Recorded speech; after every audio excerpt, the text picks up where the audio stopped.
You're listening to a special AI-powered training session generated based on my original research and training documents. While the voices you are about to hear are AI-generated, the insights come directly from my verified material.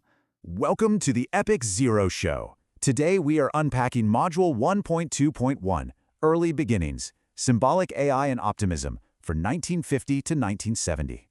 So, we need to tackle the central question of this whole era. You had a group of some of the most brilliant minds on the planet, and they genuinely believed they could solve human intelligence in just a few years. We're going to unpack why that profound optimism ultimately collided with an even more profound reality. Our story really kicks off in the summer of '56 at Dartmouth College. A small group of researchers got together for a summer workshop. But their goal wasn't just, incremental progress. No, they set out to create an entirely new science from scratch. Just think about the sheer ambition in that single sentence. This wasn't just a research goal, it was a philosophical declaration. It laid the foundation for the next 20 years of work. It's a statement of absolute faith that intelligence, at its very core, is just computation. This was the birth certificate of the symbolic AI paradigm. And the conference had some huge, lasting outcomes. For one, it gave the field its name, artificial intelligence. It also carved out AI as its own separate discipline. It set the entire research agenda on symbols and logic, and maybe most importantly, it lit the fuse on decades of incredibly optimistic predictions. And you have to understand, this optimism didn't come from nowhere. It was fueled by a string of really stunning early victories, successes that seemed to prove their whole theory was right. It created this powerful belief that a true, general AI was right around the corner. Let's look at the first real AI program, the Logic Theorist. Built by Alan Newell and Herbert Simon, it did something pretty extraordinary. It independently proved 38 theorems from Principia Mathematica, a landmark text in logic. Now, this wasn't just crunching numbers. It was a form of automated reasoning. It used something called heuristic search, basically educated guesses, to find answers way more efficiently than just trying every single possibility.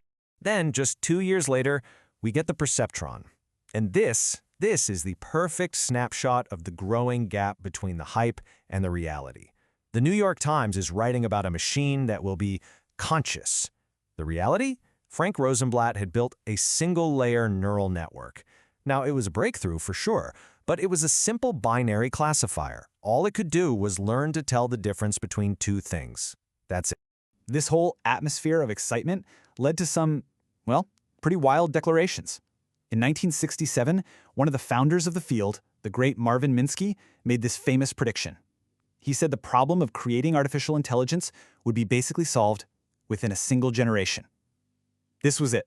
This was the absolute peak of optimism. But just as quickly as it rose, that peak optimism ran headfirst into some very harsh technical walls. The theories were elegant. The real world was anything but. The first wall was a big one, and it took down the perceptron. In 1969, Minsky and Seymour Papert proved it had a fatal flaw. Turns out, it could only solve problems that were linearly separable, meaning you could divide the answers with a single straight line. It couldn't even handle a basic logic problem like XOR. This discovery was devastating. It pretty much stopped neural network research in its tracks for years and helped kick off the first AI winter. The second wall wasn't theoretical. It was brutally practical. It's a concept called combinatorial explosion. The idea is simple. As problems get just a little bit more complex, the number of possible solutions explodes exponentially.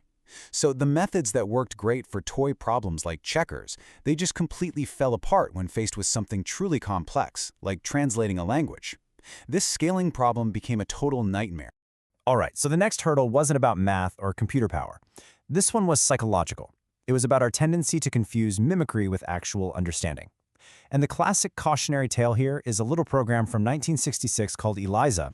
ELIZA was a chatbot that acted like a psychotherapist, and it worked using a very simple trick. It just scanned a user's sentence for keywords and then fired back a pre-scripted reply. As you can see, it's just echoing the user's words back to them. There was zero understanding going on. But here's what happened, and this part is crucial. The program's creator, Joseph Weizenbaum, was horrified. He watched people, even his own secretary, form these deep emotional connections to the program.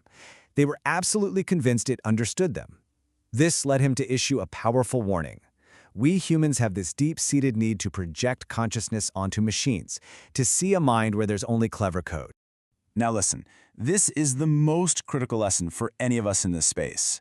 The ELIZA effect isn't ancient history. The illusion of 1966 is the exact same illusion we're dealing with today when people argue that large language models are sentient. We are mistaking incredibly sophisticated pattern matching for genuine understanding. The pattern is identical. So let's boil it down. What are the real lessons here from this first boom and bust cycle? Why did all that brilliant early optimism fall so short of its promises? It really comes down to 4 main points. First, they focused on toy problems in neat, clean, closed-off worlds and just assumed those solutions would scale up. They didn't. Second, they completely underestimated the brutal math of combinatorial explosion. Third, their systems had absolutely zero common sense. And finally, they were just massively held back by the hardware of the time. We're talking machines thousands of times weaker than the phone in your pocket. So the crucial takeaway is this. The patterns repeat. The cycle of incredible hype, the collision with unexpected technical limits, and our own very human desire to believe in the machine, these are the constants of AI history. Understanding this isn't just an academic exercise. It is a strategic necessity.